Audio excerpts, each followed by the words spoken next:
The unexplained mystery Hindi में फिर से आपका स्वागत है।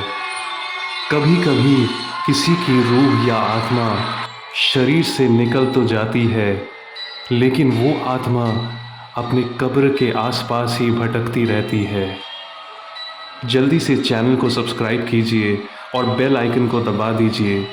कमरे की लाइट्स ऑफ कर दीजिए और हेडफोन्स लगा के इस डरावनी कहानी को सुनिए।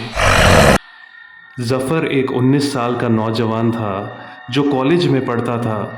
वो अपने माँ बाप का एक लौता बेटा था और उसके अम्मी और अब्बू ही उसकी दुनिया थे। लेकिन बदकिस्मती से 1 साल पहले उन दोनों की एक कार एक्सीडेंट में मौत हो गई थी। ज़फ़र की दुनिया टूट के बिखर चुकी थी और वो गम के समंदर में डूब चुका था। वो बहुत ही मुश्किल से अपनी पढ़ाई पूरी करने की कोशिश करने लगा। ज़फ़र बहुत अकेला और निराश हो चुका था और उसने खुद को अपने सभी दोस्तों से दूर कर लिया था। उसका अकेलापन उसे खाए जा रहा था और उसे किसी के सहारे की बहुत ज़रूरत महसूस होने लगी। वो हर रात को उसी कब्रिस्तान में जाने लगा जहाँ पर उसके अम्मी और अब्बू को दफनाया गया था। वो घंटों तक उनकी कब्र के सामने बैठकर बातें करता था और रोता था। उसे वहाँ जाकर कुछ देर के लिए सुकून मिलता था। ये सिलसिला कुछ वक्त तक चलता रहा।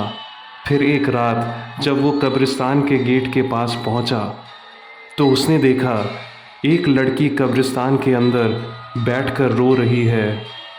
ज़फ़र को लगा शायद ये लड़की भी उसी की तरह गम की मारी है और दिल हल्का करने के लिए रो रही है। ज़फ़र उस रात अंदर नहीं गया और सोचा कल रात को जब कोई नहीं होगा तब आऊँगा, और ऐसा सोचकर वो घर वापस चला गया। अगली रात को ज़फ़र घर से आया कब्रिस्तान में और उसे वो लड़की फिर से रोती हुई दिखाई दी। अब उसे समझ में नहीं आ रहा था कि वो क्या करे। उसने हिम्मत दिखाते हुए थोड़े पास जाकर उस लड़की से पूछा, क्या हुआ आपको? आप क्यों रो रही हैं? उस लड़की ने अपने आंसू पोंछते हुए ज़फ़र की तरफ देखा। वो लड़की बेहद खूबसूरत थी। उसके बाल बहुत लंबे थे और उसने एक काले रंग की सलवार कमीज़ पहनी हुई थी। वो बस अपनी बड़ी बड़ी आँखों से उसे देखने लगी और फिर बिना कुछ कहे उठकर चली गई। ज़फ़र को ये बात बहुत अजीब लगी और वो भी वहाँ से घर वापस चला गया। उसके मन में काफ़ी सवाल आने लगे कि आखिर वो लड़की कौन है, कहाँ से आई है और हर रात को कब्रिस्तान में क्यों आती है।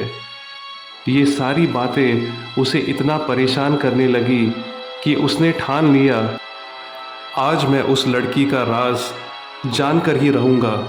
यही सोचकर ज़फ़र रात होने का इंतज़ार करने लगा और लगभग रात के 12 बजे वो कब्रिस्तान की ओर निकल गया। सर्दी का मौसम था और चारों तरफ घना कोहरा छाया हुआ था। कब्रिस्तान के गेट पर पहुंचते ही ज़फ़र को वो लड़की दिखाई दी, लेकिन आज वो नहीं रो रही थी। उस लड़की ने बोला, मैं तुम्हारा ही इंतज़ार कर रही थी। आज तुम्हें तुम्हारे हर सवाल का जवाब मिल जाएगा। ये बात सुनकर ज़फ़र हक्का बक्का रह गया और सोचने लगा, इसे मेरे सवालों के बारे में कैसे पता। वो लड़की खड़ी हुई और इशारे से ज़फ़र को अंदर आने के लिए बोलने लगी। ज़फ़र भी गेट खोलकर अंदर चला आया और उस लड़की से पूछा, तुम्हारा नाम क्या है? उस लड़की ने जवाब दिया, मेहरुन्निसा, और फिर कब्रिस्तान के और अंदर जाने लगी। ज़फ़र ने बोला, रुको, कहाँ जा रही हो? पर वो लड़की रुकी नहीं और चलने लगी। ज़फ़र भी उसके पीछे पीछे चलने लगा। अंदर बहुत ज़्यादा अंधेरा था और कोहरे की वजह से उसे साफ साफ कुछ भी दिखाई नहीं दे रहा था। ज़फ़र ने पूछा, तुम हर रात को इस कब्रिस्तान में क्यों आती हो? ये सवाल सुनते ही वो लड़की पीछे मुड़ी और ज़ोर ज़ोर से हंसने लगी और बोली, मैं यहीं पर रहती हूँ। उस लड़की की आंखें अंधेरे में चमक रही थी और अब उसका चेहरा खूबसूरत से भयानक बनता जा रहा था। उसको ऐसा हंसता देख जफ़र घबरा गया और कब्रिस्तान से बाहर की ओर भागने लगा। भागते भागते उसका पाँव फिसला और वो एक कब्र के ऊपर जाकर गिरा और उसने जो देखा उससे वो बहुत ज़्यादा डर गया। कब्र के ऊपर किसी का नाम लिखा था और वो नाम था मेहरुन्निसा। फिर अचानक उसके सामने वही लड़की खड़ी थी और वो बोली, देखो मेरी कब्र को, सारे लड़के धोखेबाज होते हैं। मैं इरफान को बहुत चाहती थी और उसने भी मेरे साथ निकाह करने का वादा किया था। मेरे अम्मी अब्बू ने मुझे बहुत समझाया था, इरफान एक धोखेबाज आदमी है, उससे मत मिलो। लेकिन मैंने उनकी बात नहीं मानी और इरफान के कहने पर अपने सारे जेवर लेकर उसके साथ भाग गई। जेवर मिलते ही उसने मेरा गला घोंटकर मुझे मार दिया। काफ़ी वक्त बीत जाने के बाद मेरी लाश मेरे घर वालों को मिली और मुझे यहाँ पर दफना दिया गया। तुम भी धोखेबाज हो और मैं तुम्हें जीने नहीं दूंगी। ऐसा बोलकर मेहरुन्निसा की आत्मा ने जफ़र के गले को बहुत ज़ोर से पकड़ लिया और उसे मिट्टी के अंदर गाड़ने लगी। जफ़र दर्द से चिल्लाने लगा, मुझे छोड़ दो, मैंने तुम्हारा कुछ भी नहीं बिगाड़ा। लेकिन उस रूह की पकड़ और भी मजबूत होती गई और जफ़र ज़मीन के अंदर धंसता चला गया। जफ़र का आधा शरीर अब ज़मीन के अंदर जा चुका था। अचानक उसके दोनों हाथों को किसी अदृश्य ताकत ने पकड़ लिया और उसको बाहर की तरफ खींचने लगी। जफ़र समझ नहीं पा रहा था कि उसके साथ आखिर क्या हो रहा था। कुछ देर की खींचातानी के बाद जफ़र का शरीर पूरी तरह से ज़मीन से बाहर आ गया और वो तेज़ी से कब्रिस्तान के गेट की ओर भागने लगा। पूरी जान लगाकर जफ़र खुद को बचाने के लिए भागने लगा और आखिरकार गेट के बाहर पहुंच गया।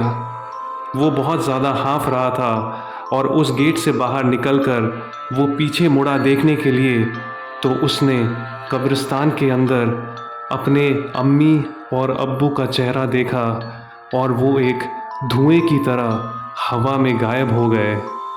ये देखकर जफ़र की आंखों में आंसू आ गए और वो समझ गया उसकी जान उसके अब्बू और अम्मी ने ही बचाई थी।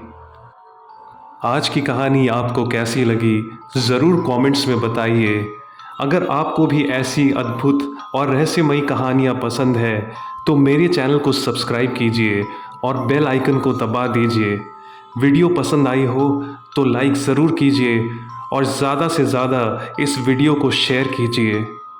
अगर आपके पास भी ऐसी कोई कहानी है जो आप शेयर करना चाहते हैं तो आप अपनी कहानी भेज सकते हैं इस ईमेल एड्रेस पर unexplainedmystery@gmail.com। जल्द ही फिर मुलाकात होगी एक और अनएक्सप्लेन्ड मिस्ट्री के साथ। तब तक के लिए अलविदा एंड टेक केयर।